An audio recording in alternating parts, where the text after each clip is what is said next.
Hi witches! So today I wanted to talk to you guys all about one of my favorite holidays on the wheel of the year, which I know I say about every holiday, but legitimately this is like top two, and that is Mabon. So Mabon is celebrated on the autumn equinox, and this holiday is not actually as like ancient or arcane. It doesn't really date back that far. It dates back to about the mid 70s, which is still like pretty cool. Like I like the vibe of the 70s. But it really kind of came about with the rise in popularity of Wicca. Now, that being said, it's not to say that what we do on Mabon is not legitimate or, not based or steeped in ancient tradition. It's just not like if you had gone back, if you could time travel back to the days of the ancient Celts, they weren't celebrating Mabon. They had other harvest festivals, but it wasn't specifically called that. Mabon comes from a Welsh goddess who is associated with the harvest, I believe. That's kind of like where the name came from. So hope that gives you a little bit of an explanation. In the Wheel of the Year, we have 3 harvest festivals. We have Lunasa, which we talked about last month. We have Mabon, which we're talking about right now, and then Samhain, which I am basically dedicating an entire month to because I'm a spooky person and I like Halloween and I like Samhain, and it's gonna be awesome. Each of these are harvest festivals and each have like a very significant part to the harvest. Like they all correlate with when things are being harvested. So for example, in August we have grain, so Lunasa is really like centered around like bread and baking bread and all of that kind of stuff. Mabon, this is about the time where people started harvesting apples and fruits, so that's kind of like the main center theme to this holiday. And then finally, Samhain is kind of where you get your root vegetables, your meats, and you start like curing things for the winter. So it's kind of like that last harvest before the darkness of winter, if that makes sense. So Mabon is often cheekily referred to as Witch Thanksgiving, and that is definitely very true. This whole holiday is centered around feasting and fellowship and the home and the hearth and just kind of cozying in for winter. It may not truly be fall where you guys are right now. I know it's still pretty hot. I think it's actually going to be like 85 degrees today, and which is fine. But that being said, winter will soon be here and we'll be longing for warmth once again. Mabon is a really great time to honor the changing of the seasons. It's a good time to sit down and just like really connect back with the earth. In addition, Mabon is a great time to kind of reflect on the past year and look forward to the witch's new year, which is Samhain. Get rid of anything that no longer serves you. Really just kind of, it's that final like feast, and I don't know how to explain it other than that. It's just a really fun holiday, and it's a great time to give thanks and show gratitude to all of the blessings that you've been afforded in the year previously. So the overarching theme of this holiday is the harvest, but we should also acknowledge like the autumn equinox and what that brings to this holiday. This is the second time this year that everything is in perfect balance. So if you kind of like think back to the spring when we were celebrating Ostara, which feels like so long ago, but also not really. We are tipping the balance between shadow and light, but in this time we're kind of going towards the shadow side of the year, which isn't scary. It's not a scary thing. It's just kind of a principle. Where there is light, there's also darkness, and where there is darkness, there's also light, and I think that is a beautiful principle. To honor this, a lot of witches kind of use balance as a huge theme in their practice, similar to how we did with Ostara, which is also a holiday about food. I think pagans just celebrate things so they can eat, but like that's just me. But there are lots of symbols. I would like to go through some correspondences for Mabon, if you guys don't mind. And yeah, we'll just like jump right in. Okay, so some of the symbols for Mabon are the cornucopia, which is the horn of plenty. This is seen in primarily Greek myth, and I believe it was that Zeus had used a ram's horn to gather up the harvest. So that is kind of cool.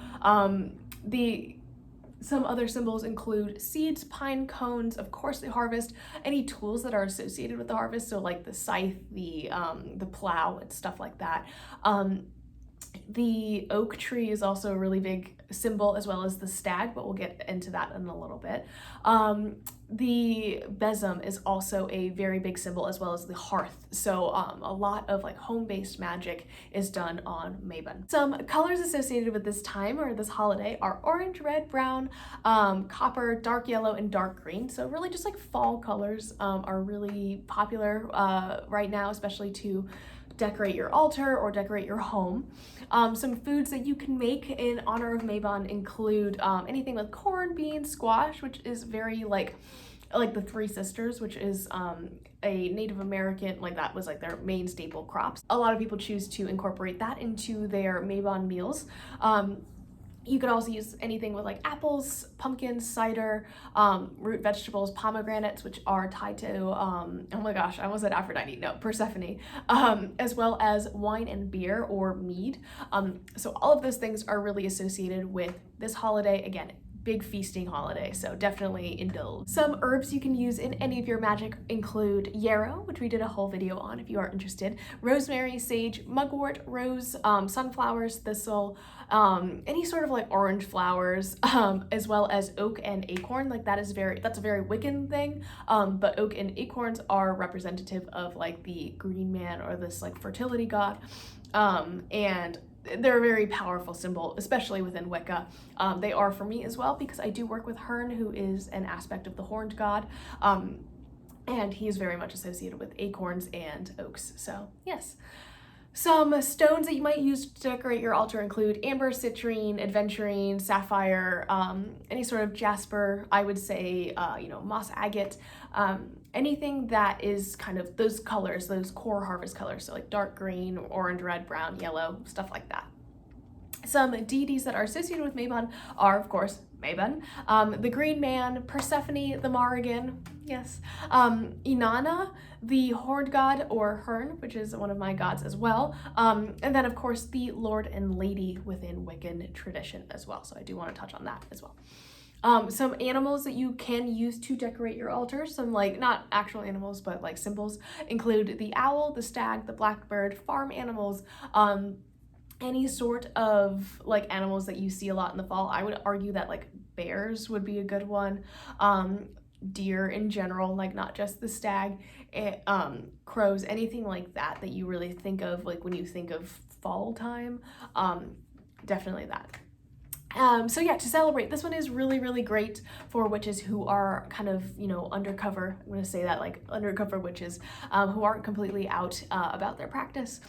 Since this holiday is, again, all about food, it's awesome. So you can cook up a yummy feast or a special fall dish. If you can't, that's okay too. Maybe just take some time to like cut up an apple like with intention and actually like eat it in honor of the holiday. Even if it's just on your lunch break, that is a-okay. Like low energy magic is just as valid as anything else. You could also go apple picking, take a walk in the woods, just find some time to get back to nature. I think that's a really great way to honor this holiday. You can decorate your altar with some of the colors and symbols that I have listed. If you do have an opportunity, like doing acts of service, like cleaning up trash or donating canned goods to like a local food pantry is a great thing to do in honor of Mabon.